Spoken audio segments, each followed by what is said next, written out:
Hello, if you want tips for self-taping, or you want to know how to look more professional in your auditions, or you just don't know what to wear to your auditions, this video is for you. First is self-taping. This does not have to be something that is very expensive. Now, if you do have the money, you can go and get it professionally done, but that's definitely not necessary. I did not do that. I filmed it on an iPhone and had my vocal teacher play the piano for me, and I would highly recommend having live accompaniment. Next, what do you wear to an audition? For my first two auditions, I wore a red lace dress. It looks like this. And at my first two auditions, I saw that pretty much every other girl was wearing a similar style dress.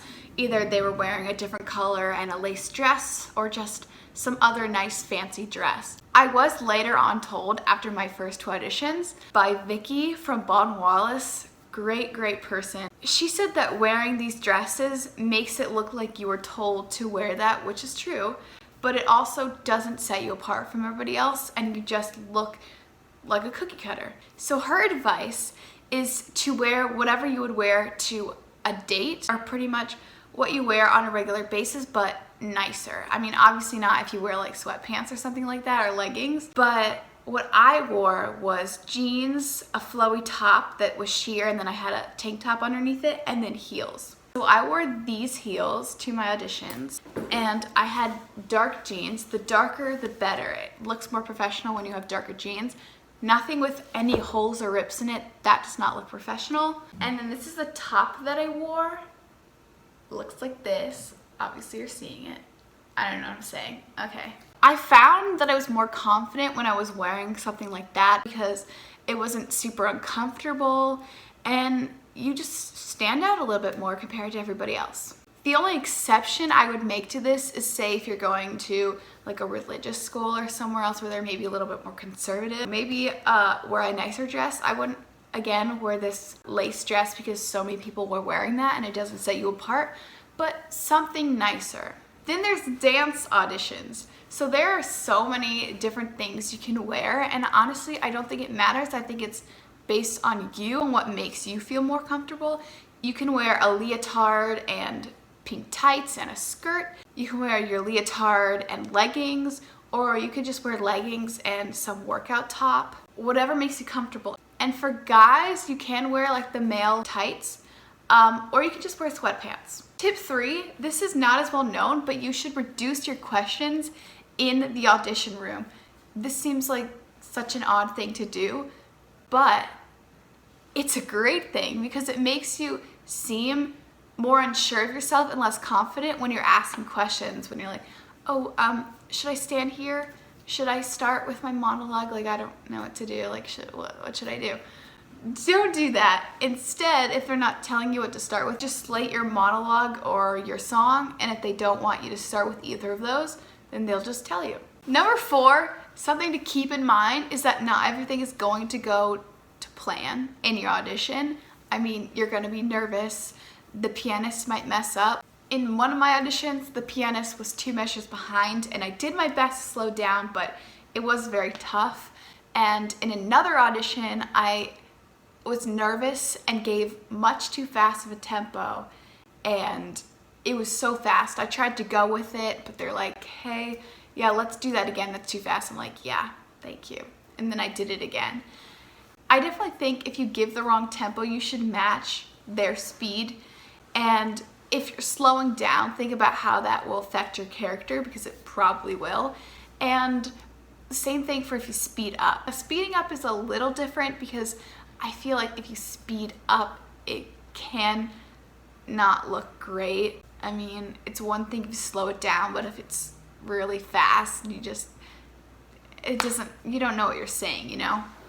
So if it is too fast, I would ask to start over. And if you do, say, oh, I'm sorry, I gave the wrong tempo. Say it's your fault, even if it's not, because it makes you look better. This next thing is so simple, but it's so overlooked. And I didn't do this enough, but it's taking a breath in between your pieces. Because you're most likely going to be nervous, Something you can actually do is slate in between your pieces. So you slate your monologue, do your monologue, slate your song, do your song, slate your other song, do your song. This will help you kind of breathe in between the pieces. But if you don't do that, again, just take a breath. A lot of times people will finish their song and then start the next one and have no time in between, and you just need to calm down and be in the moment. So take a breath. This next one, I have no idea what number I'm on. I completely lost track. But it's a tip for being more confident in your auditions. And this is so weird. I'm sorry, but it helped me. I was told, think of the ideal you who is the most confident. What do they look like? How do they stand?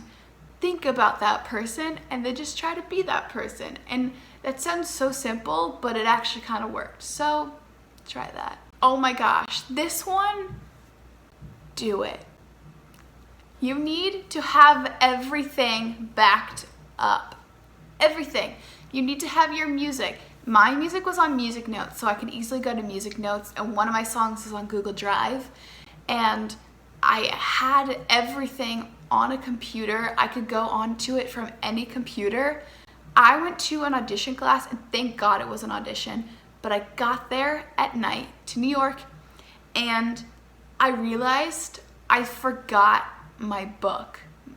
I forgot my songbook, and I didn't panic. I was calm, but we realized that all the stores were closed, Staples was closed, everywhere we could print something, it was closed. It was too late at night, and the only time I could get it done was the morning, which happened to be pretty much the same time as when the class started. And I ran into Staples, like sprinting around the store like a chicken with my head off. I mean, I was grabbing binders and tabs left and right and printing out music, and it took literally no time because I was going so fast, and it was that late. I was probably 5 minutes late. So you need to have everything backed up just in case you need it later. I will link below in the description a list of everything you should have for your binder, like your tabs and dividers and everything. And also, I will make a video on how to organize your audition book. Okay, this last tip, I feel like you'll hear this in every audition video, but I just wanted to say it in case you didn't see this. And that is, it is okay to do the same material everybody else is doing. I wouldn't recommend it. I mean, there are like endless amounts of songs that you can choose from. You just have to look and find them. So you can sing a common song and be set apart from everybody else who sings that song, but you can also do a song that nobody else is going to do, or not many other people are going to do, and be set apart even more.